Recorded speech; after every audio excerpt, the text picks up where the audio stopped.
안녕하십니까? 여기는 청제룸입니다. 만나서 반갑습니다. 성경을 읽고 싶으나 다른 일을 하고 계시면서 성경을 묵상하고픈 분을 위하여 성경을 봉독해 드리겠습니다. 공관 복음, 신약 성경 4복음서 중 마태, 마가, 누가복음의 세 권을 일괄해서 부르는 명칭. 4복음서 모두가 예수님의 생애와 교훈을 전하고 있지만 특히 처음 세 권이 유사점이 많고 거의 같은 관점에서 쓰였다고 해서 공관복음서라고 함. 누가복음의 저자 누가는 의사이며 사건 설명이 매우 자세하고 예수님을 사람의 아들로 오심을 강조하고 시간의 흐름에 따른 내용 전개이며 기록 대상은 헬라인입니다. 오늘은 누가복음 13장입니다.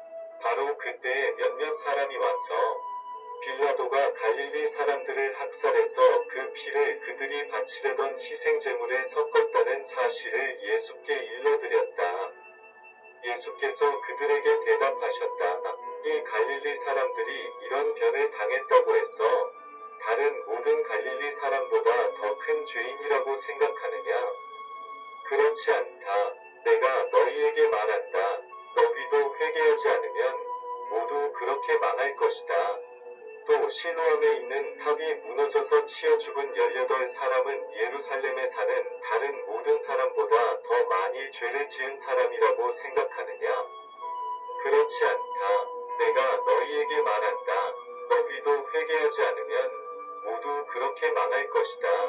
예수께서 이런 비유를 말씀하셨다. 어떤 사람이 자기 포도원에다가 무화과나무를 한 그루 심었는데 그 나무에서 열매를 얻을까 하고 왔으나 찾지 못하였다.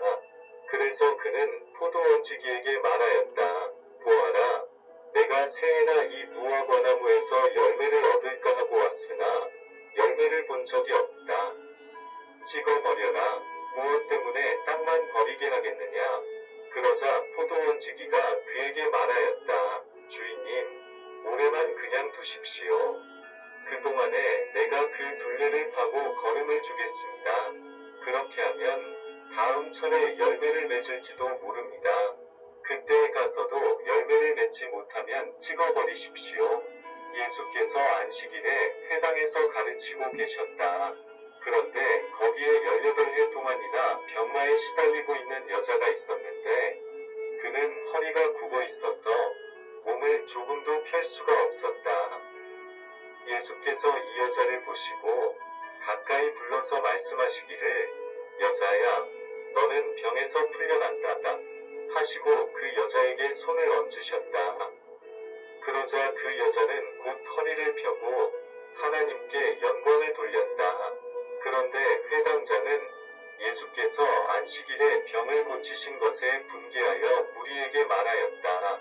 이를 해야 할 날이 엿새가 있으니 엿새 가운데서 어느 날에든지 와서 고침을 받으시오.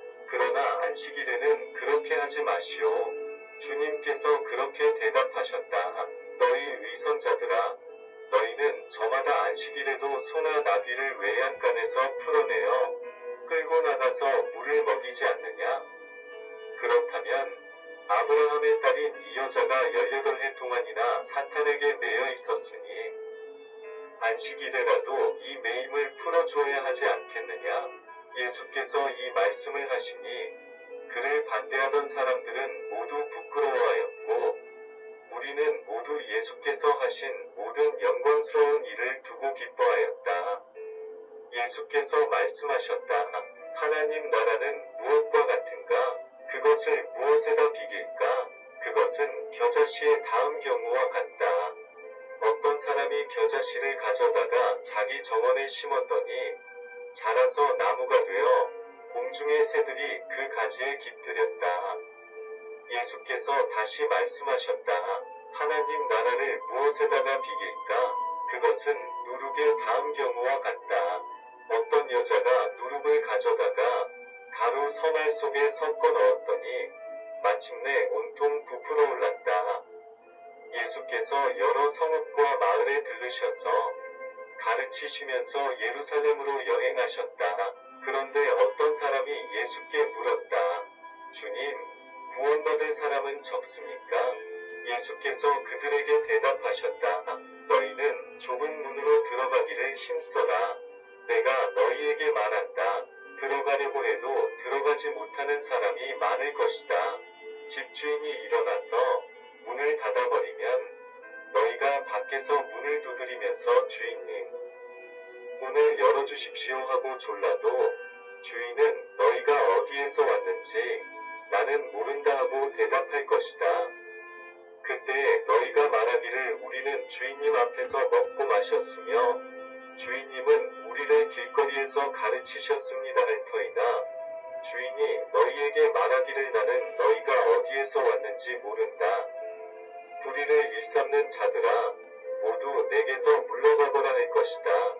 아브라함과 이삭과 야곱과 모든 예언자는 하나님 나라 안에 있는데 너희는 바깥으로 쫓겨난 것을 너희가 보게 될 때에 거기서 슬피 울면서 이를 갈 것이다. 사람들이 동과 서에서 또 남과 북에서 와서 하나님 나라 잔치 자리에 앉을 것이다. 보아라, 꼴찌가 첫째가 될 사람이 있고 첫째가 꼴찌가 될 사람이 있다. 바로 그때에 몇몇 바리새파 사람들이 다가와서 예수께 말하였다. 여기에서 떠나가십시오. 헤롯 왕이 당신을 죽이고자 합니다. 예수께서 그들에게 말씀하셨다. 가서 그 여우에게 전하기를 보아라. 오늘 내일은 내가 귀신을 내쫓고 병을 고칠 것이요. 사흘째 되는 날에는 내일을 끝낸다 하여라. 그러나 오늘도 내일도 그 다음 날도 나는 내 길을 가야 하겠다. 예언자가 예루살렘이 아닌 다른 곳에서는 죽을 수 없기 때문이다. 예루살렘아, 예루살렘아, 예언자들을 죽이고 내게 파송된 사람들을 돌로 치는구나. 암탉이 제 새끼를 날개 아래에 품듯이 내가 몇 번이나 내 자녀를 모아 품으려 하였더냐. 그러나 너희는 그것을 원하지 않았다. 보아라, 너희의 집은 버림을 받을 것이다. 내가 너희에게 말한다. 너희가 말하기를 주님의 이름으로 오시는 분은 복되시다 할 그때가 오기까지 너희는 나를 다시는 보지 못할 것이다. 이로써 누가복음 13장이 끝났습니다. 내일은 요한복음입니다. 대단히 수고하셨습니다. 다음 시간까지 안녕히 계십시오.